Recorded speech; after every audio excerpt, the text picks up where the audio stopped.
আসসালামু আলাইকুম। সবাই কেমন আছেন? প্রথমবারের মতো ভিডিও নিয়ে চলে আসলাম এই আমাদের চ্যানেলে। চ্যানেলটার মেইন পারপাসটা আসলে এক্সেল বেসড। সো চেষ্টা করব যতটা সহজভাবে, যতটা সুন্দরভাবে এবং যতটা প্র্যাকটিক্যালভাবে এক একটা ফর্মুলাগুলো শেখানো যায়, এবং এই শেখানোর মাধ্যমে যদি কারো উপকার হয় তাহলে অবশ্যই চ্যানেলের সার্থকতা বাড়বে। তো আজকে প্রথম ভিডিওটা হচ্ছে এবিএস ফর্মুলাটা নিয়ে। এটা একদমই ব্যবহার তেমন একটা হয় না ইউজুয়ালি, কিন্তু এর ব্যবহার অবশ্যই আছে। ফর এক্সাম্পল, এখানে কিছু নাম্বার দেখা যাচ্ছে যে -15, 20, 75 এরকম। ইবিএস এর কাজটা কি? ধরেন আপনার কাছে অনেকগুলো নাম্বার, আপনি কোনো একটা রিকনসিলেশন করতেছেন, মানে যোগ বিয়োগের কোনো একটা কাজ করতেছেন। কারণ আপনার নাম্বারগুলো ছড়ানো ছিটানো, প্লাসগুলা এর মধ্যে প্লাস আছে, মানে পজিটিভ ফিগারও আছে এবং মাইনাস ফিগারও আছে। এখন আপনি যদি ফিগারগুলোকে শর্ট করে একসাথে আনতে চান, ধরুন আপনার সব 15 গুলো একসাথে থাকবে, আইদার পজিটিভ অথবা নেগেটিভ। হ্যাঁ, এক্ষেত্রে আপনি হচ্ছে ইফ ফর্মুলা দিয়ে ব্যবহার করতে পারেন। ধরেন আছে বড় করে, যেমন ইফ, একটু বড় করে বলি, ইফ এটা যদি হচ্ছে নেগেটিভ 0, তাহলে এটা ইন্টু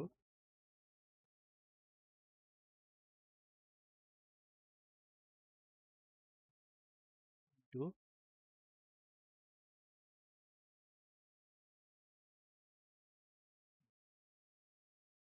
না হলে এটা। দেখেন ফর্মুলাটা কত বড় হয়ে গেছে। এই জিনিসটা আমি আরেকদিন শেখাবো।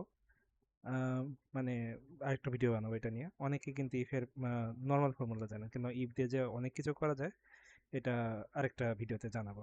তো আমি যেটা নর্মালি দেখাচ্ছিলাম, অনেকে অনেকভাবে করে।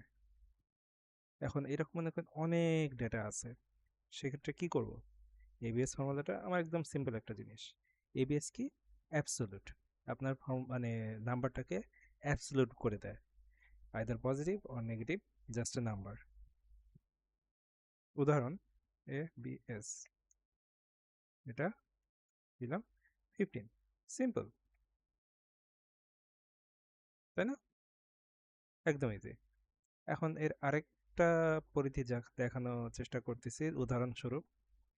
আম, এটা তো নর্মালি হচ্ছে আপনার একটা রেফারেন্স, মানে রেফারেন্স কোনটা? রেফারেন্স হচ্ছে একটা ফর্মুলার ভিতরে যে ব্র্যাকেটের ভিতরে যে জায়গাটা থেকে, এটা হচ্ছে একটা রেফারেন্স সেল, মানে আপনি কোনটাকে ফর্মুলাতে ইনক্লুড করতেছেন, বা কোনটাকে আপনি চেঞ্জ করতেছেন, বা কোনটার ব্যাপারে আপনি ফর্মুলাকে ইনস্ট্রাকশন দিতেছেন। সো এটাই। সো আরেকটা পরিস্থিতি ধরি, যে ধরেন আপনি কোন একটা ফর্মুলা দিয়ে একটা ভ্যালু আসলো, সে ভ্যালুটাকে আইদার, মানে পজিটিভ বা নেগেটিভ যাই হোক, ওটা পজিটিভ ভ্যালুতে আপনার দরকার। সেক্ষেত্রেও পুরো ফর্মুলা, ধরুন ভিলুকআপ একটা ফর্মুলা, এখন পুরো ফর্মুলাটা যখন করবেন, ফর্মুলা করার আগে এখানে একটা এবিএস ফর্মুলাটা অ্যাড করে দিবেন। তাতে হবে কি, আপনার ফর্মুলার ভিতরে যাই আসুক না কেন, এটা পজিটিভ চলে আসবে। এখন এরকম যখন মাল্টিপল আইটেম থাকে বা মাল্টিপল সংখ্যা থাকে, তখন কিন্তু আপনার জন্য সর্ট করাটা ইজি হয়ে যায়। এটা হচ্ছে ই কলাম,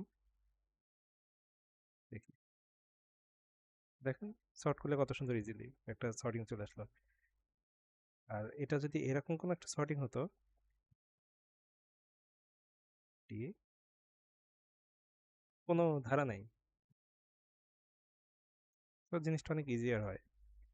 তো এটা আজকের মতো এরকম থাকলো, পরবর্তীতে নেক্সট একটা ফর্মুলা নিয়ে আবার আসবো। ততক্ষণ পর্যন্ত স্টে টিউনড। চ্যানেলের পারপাসটা পছন্দ হলে সাবস্ক্রাইব, একটা লাইক বাটন দিলে যদি পছন্দ হয়। ধন্যবাদ।